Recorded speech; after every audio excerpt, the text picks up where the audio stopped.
セバスチャンさん、今すごくアートのこととかをお話ししてくださったんですけど、映画のことに入る前にもう少しセバスチャンさんについても教えていただきたいんですね。実際に日本ではインテグラルライフプラクティスって本が出て、例えばマインドとかアートとか、それからスピリチュアルプラクティスとかシャドウとかいろんなことがあるんで、セバスチャンさんも先ほど瞑想とかおっしゃったんですけど、どんな瞑想の実践されてるかとか、アートとかスポーツとか、ちょっとその辺についてもお話ししてもらってもいいですか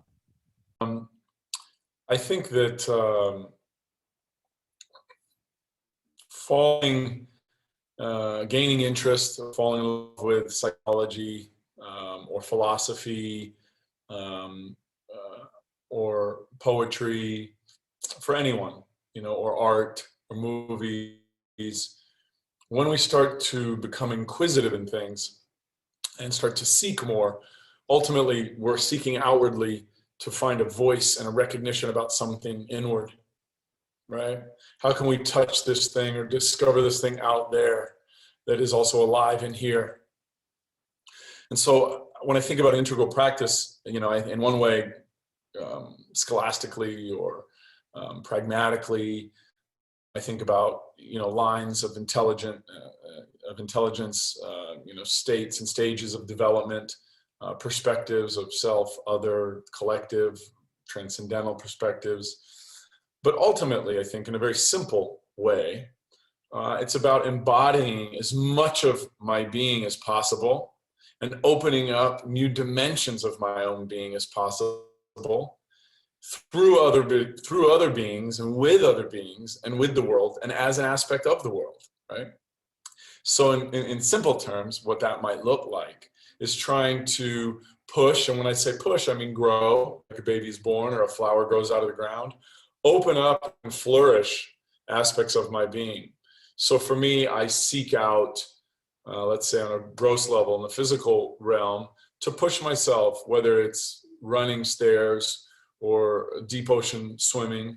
I wasn't always a decent deep ocean swimmer. I used to not be comfortable swimming offshore. I wanted to just swim in the pool. But then eventually I found that the challenge was worth the risk. Deep ocean swimming, swimming a mile out, or half a mile out across a bay, that pushed me physically and it changed me physically, but it also changed me emotionally. It also changed me intellectually, to be able to recognize how I could do things that experientially transformed my being. So in the same way, then I'll push myself in other physical, etc.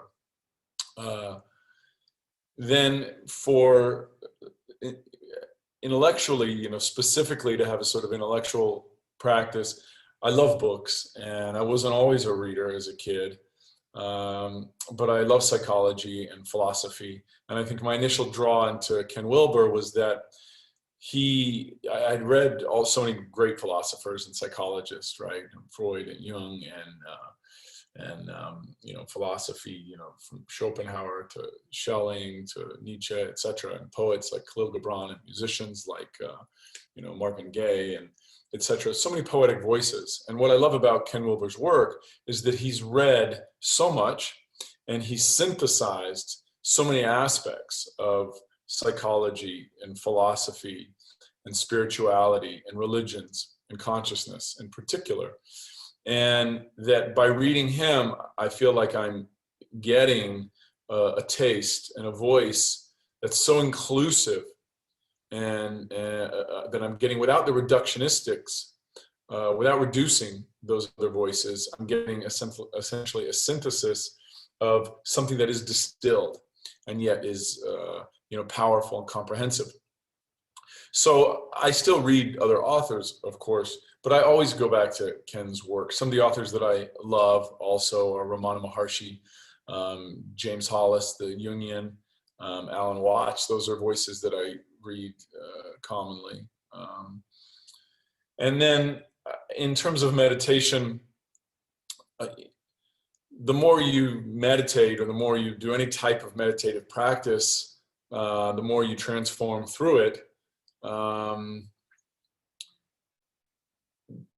I think it becomes important, more and more important, the fundamentals. For example, in yoga, there was a class I used to go to in Hawaii, right, at the Silent Dance Center, which I don't think is no longer there.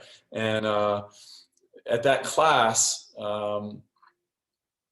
most of the people who were in the class were above 60, and they could all teach level 5, or level 4 easily. And I was by far, by decades, the youngest person in the class. And I would always do the level 1. And I would go to the level 1, and all these people who've been doing yoga for 40 years were all in the level 1 class.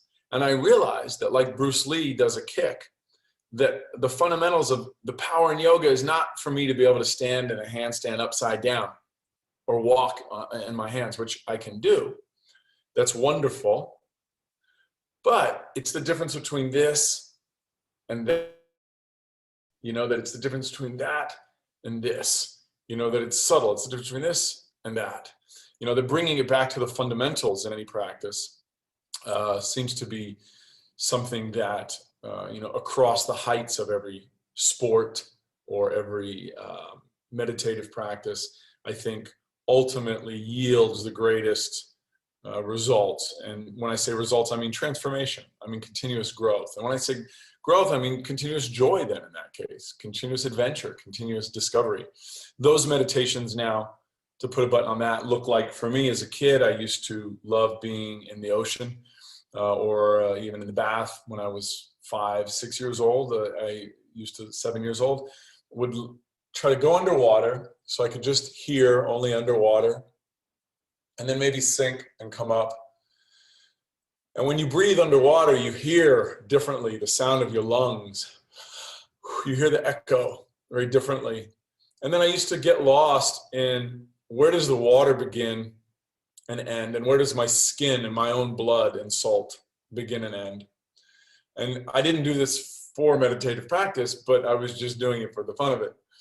And it became some sort of transcendental practice, because ultimately there is no barrier between the skin and the water. In other words, the salt in my cells is the same as the salt.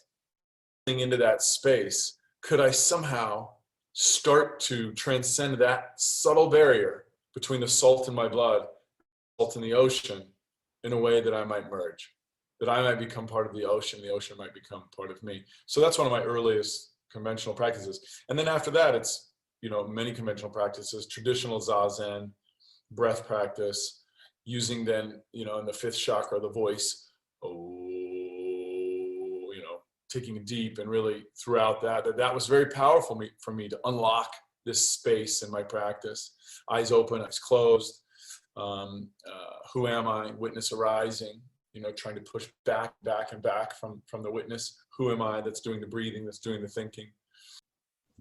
So engaging in things then also culturally and socially in ways that I think it's important to select, to choose and to be open to the environments we put ourselves in and the people we choose to bring into our lives and how we show up then in other individuals' lives.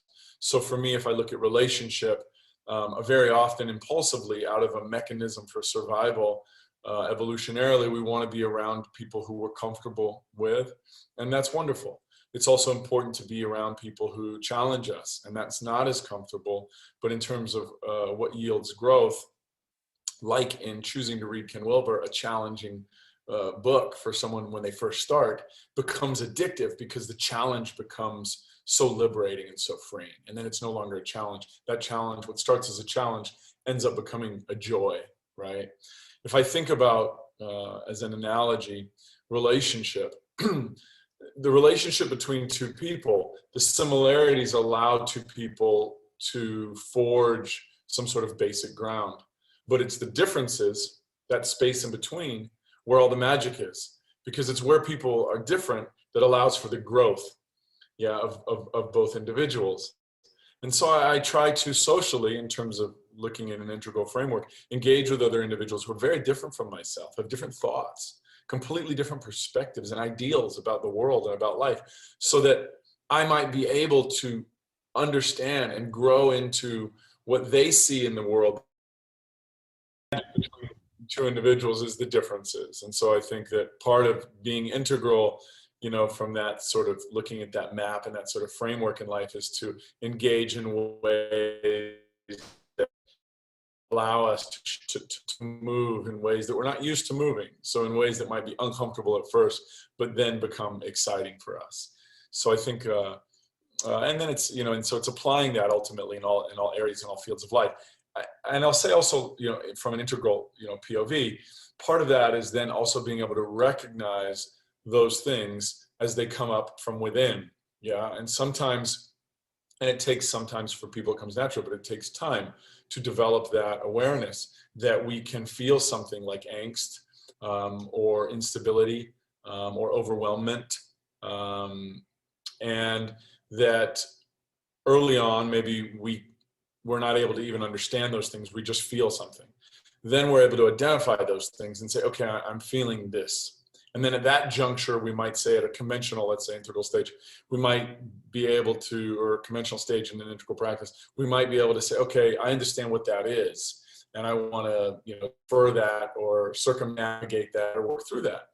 Then even many, after some period, we might be able to say, okay, this is perhaps a gift for me.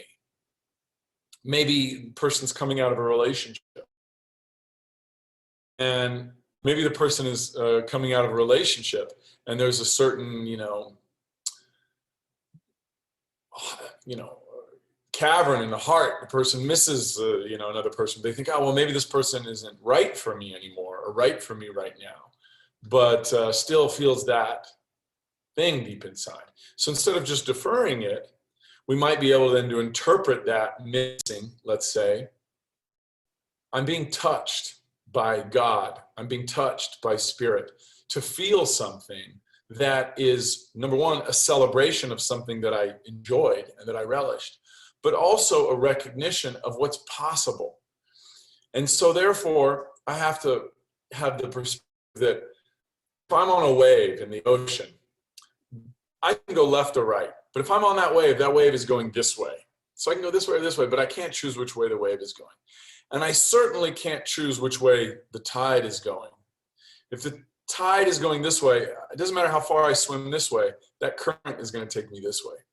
And I definitely can't determine which direction the earth is moving in. I'm stuck in that wave, on that tide, on the path of the direction the earth is turning. And I certainly can't control which way the earth is moving around the sun and then which speed and way direction the sun is falling. In other words, I feel something in my heart and I understand my egoic, myself, my individual desires, which are important. However, I also understand that there's a greater orchestra. There's a greater orchestra that's occurring of which I'm an aspect. And faith means not knowing what's going to happen and just releasing ourselves to it, to keep swimming no matter what. 素晴らしい、ありがとうございます。